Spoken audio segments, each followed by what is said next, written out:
అందరికీ నా ఉద్యమ అభినందనలు.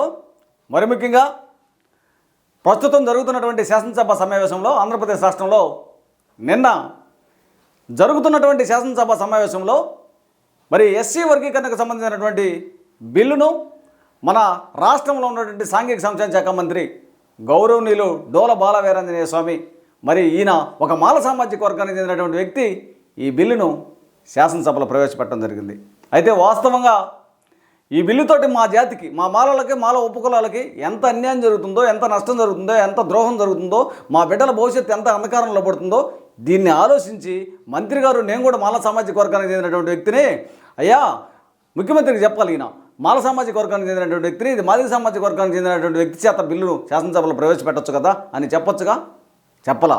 నన్నుగాంగా బిల్లును మా శాసనసభలో ప్రవేశపెట్టమన్నారని చెప్పి టక్కన బిల్లు ప్రవేశపెట్టడం జరిగింది. అయితే ఈ బిల్లును శాసనసభలో ప్రవేశపెట్టి ఆమోదింపజేయడాన్ని ఆంధ్రప్రదేశ్ రాష్ట్ర మాల మహానాడు తరపున తీవ్రంగా ఖండిస్తూ వ్యతిరేకిస్తున్నాం. మాకు జరిగేటటువంటి అన్యాయం మీద ఈ ఆంధ్రప్రదేశ్ రాష్ట్రంలో ఉన్నటువంటి అన్ని జిల్లాల్లో మాలలో, మాల ఉపకులాల్లో ఉన్నటువంటి ప్రతి ఒక్కరూ మన బిడ్డలకు జరిగేటటువంటి అన్యాయం మీద, నష్టం మీద మరి దీన్ని తీవ్రంగా ఖండించాలని, వ్యతిరేకించాలని ఆంధ్రప్రదేశ్ రాష్ట్ర మాల మహానాడు తరపున మా మాలలకు, మాల ఉపకులాలకు పిలుపునివ్వడం జరిగింది. అయితే ఒకటే తెలియజేస్తున్నా, ఇక్కడ ఈ బిల్లు ప్రవేశింపజేసేటటువంటి సమయంలో ఈ శాసనసభలో ఉన్నటువంటి ముగ్గురు నలుగురు మాదిగ సామాజిక వర్గానికి చెందినటువంటి శాసనసభ్యులు దీని మీద మాట్లాడటం జరిగింది.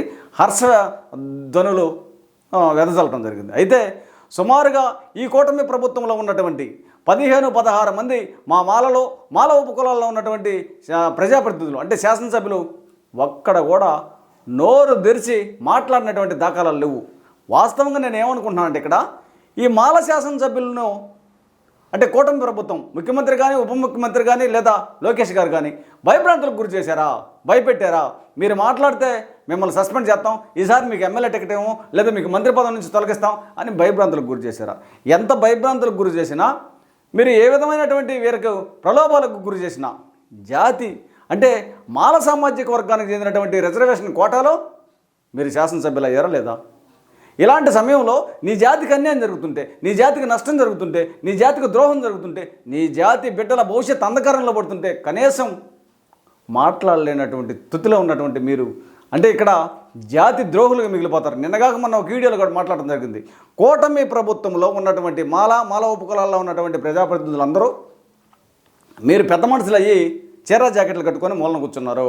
త్వరలో ఈ కూటమి ప్రభుత్వంలో ఉన్నటువంటి మాల సామాజిక వర్గానికి చెందినటువంటి ప్రజాప్రతినిధులు అందరికీ అంటే పెద్ద మనుషులు ఈ మూలన కూర్చుంటే, అంటే పుష్పవత ఈ మూలన కూర్చున్నటువంటి వారికి మరి ఇక్కడ మేనమామ సాంగ్యం లాగా తీసుకెళ్తారు. ఏదో పెద్దలు ఈ అందరికీ తెలుసుకోవాలి. మేనమామ సాంగ్యం ద్వారా ఈ రాష్ట్రంలో అన్ని జిల్లాల్లో మా మాల మహానాడు తరపున మేళతాళాలతోటి మీకు మేనమామ సాంగ్యం కూడా తీసుకొచ్చే రోజులు దగ్గర పడ్డాయని ఆంధ్రప్రదేశ్ రాష్ట్ర మాల మహానాడు తరపున తెలియజేస్తున్నాను. ఎందుకంటే ఇక్కడ మీరు ఒకటే గమనించాలా, వాస్తవంగా ఇక్కడ కూటమి ప్రభుత్వము ఒక కక్షతోటి, వివక్షతోటి, పక్షపాత ధోరణితో వీడు మాలోడు, తెలివి కలిగినటువంటి వాడు, ఏమైనా మాట్లాడతాడు, ఎదిరిస్తాడు, వీడు అంబేద్కర్ గారి వారసుడు అనేటటువంటి ఉద్దేశంతో, కక్షతోటి మాత్రమే ఈ వర్గీకరణను అమలుపరచడం జరిగింది.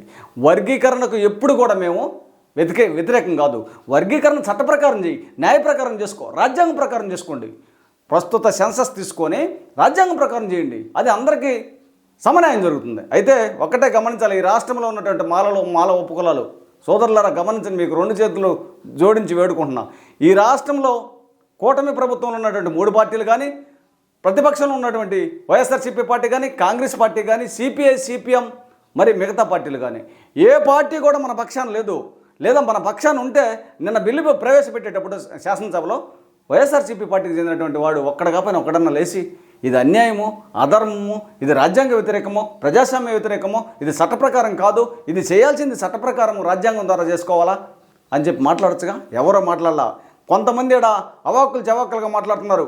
జగన్మోహన్ రెడ్డికి మాలలు తొత్తుగా ఉన్నారు. ఏ పార్టీకి తొక్కు, పార్టీలకు అతీతంగా మాట్లాడుతున్నా. ఇక్కడ మొన్న ఒక ఆయన కూడా మమ్మల్ని భయభ్రాంతులకు గురి చేయడానికి చూస్తున్నాడు, పోలీస్ అధికారి. ఎవరు ఎన్ని భయభ్రాంతులకు గురి చేసినా ఇక్కడ భయపడే ప్రసక్తి లేదు. ప్రాణాలకైనా తెగిస్తాం. ఎందుకంటే మేము చేసేటటువంటి పోరాటం న్యాయ పోరాటం చేస్తున్నాం. ఎక్కడ కూడా ప్రభుత్వ ఆస్తులు కానీ, ప్రైవేట్ ఆస్తులు కానీ ధ్వంసం చేయట్లా, వైలెన్స్ క్రియేట్ చేయట్లా. న్యాయపరంగా, చట్టపరంగా మేము నిరసనలు, ర్యాలీలు, నిరాహార దీక్షలు చేసుకుంటున్నాం. ఇది రాజ్యాంగం ప్రకారం చేసుకోవచ్చు. మా బిడ్డల హక్కులను హరించేటటువంటి ప్రభుత్వం మీద లేదా ఏ సంస్థ మీదైనా పోరాడి నిరసనల ద్వారా, ధర్నాల ద్వారా, నిరాహార దీక్షల ద్వారా సాధించుకోవచ్చు అనేటటువంటి హక్కు మాకున్నది. అంతేగాని ఎవరైనా భయభ్రాంతులకు గురి చేస్తే భయభ్రాంతులకు గురి అవ్వము. దీని మీదట రేపు ఆంధ్రప్రదేశ్ రాష్ట్ర మాల మహానాడు ఆధ్వర్యంలో మరి ఈ అన్ని జిల్లాల్లో 26 జిల్లాల్లో ఉన్నటువంటి మా మాల కమిటీలను అందరినీ ఒక చోటకి చేర్పించి మనకి ఇక్కడ వర్గీకరణ చేసేసాడు, ఈ బిల్లును శాసనసభలో ఆమోదింపజేశారు. కాబట్టి దీని మీద ప్రత్యామ్నాయంగా మనం ఏం చేయాలా, భవిష్యత్ కార్యాచరణ ఏంటి అనే దాని మీద రేపు మాట్లాడుకొని దీని ప్రకారం ఇక్కడ శాసనసభలో ఉన్నటువంటి ప్రస్తుతం కూటమి ప్రభుత్వంలో ఉన్నటువంటి మాల ఉపకులాల్లో ఉన్నటువంటి ప్రజాప్రతినిధులు అంటే అందరూ శాసనసభ్యులు కానీ, ఎంపీలు కానీ, మంత్రులు కానీ, ఇతరతర పార్టీలో ఉన్నటువంటి వారందరినీ రాజీనామాలు చేసే దిశగా వారిని ఒత్తిడి చేయాలా, లేకపోతే ప్రత్యామ్నాయంగా ఏం చేయాలనేది రేపు ఒక కమిటీని, అత్యవసర కమిటీని ఏర్పాటు చేసుకొని మరి భవిష్యత్ కార్యాచరణ ప్రకటిస్తాము. దీన్ని ఇంతటితో వదిలే ప్రసక్తే లేదు. మా బిడ్డలకు అన్యాయం జరుగుతుంటే, మరి మాకు నష్టం జరుగుతుంటే, మాకు ద్రోహం జరుగుతుంటే, మమ్మల్ని చంపుతుంటే, పొడుస్తుంటే, కొడుతుంటే చూస్తూ ఎవరు ఊరుకోరు. కాబట్టి దీని మీద ఖచ్చితంగా ప్రత్యామ్నాయంగా రేపు సమావేశం ఏర్పాటు చేస్తాం. ఈ సమావేశం ప్రకారం భవిష్యత్ కార్యాచరణ ఏం చేయాలనే దాని మీద ఖచ్చితంగా ఒక నిర్ణయం తీసుకుంటాం. ఈ నిర్ణయం ప్రకారం ఈ కూటమి ప్రభుత్వంలో ఉన్నటువంటి మా మాల సామాజిక వర్గానికి చెందిన ప్రజాప్రతినిధులను ముట్టడి చేయాలా, లేకపోతే వాళ్ళని రాజీనామా చేసి ప్రయత్నం చేయాలా, లేకపోతే ఏం చేయాలనేది రేపు సాయంత్రం 5 గంటలకు ప్రకటిస్తామని ఆంధ్రప్రదేశ్ రాష్ట్ర మాల మహానాడు తరపున తెలియజేస్తున్నాను.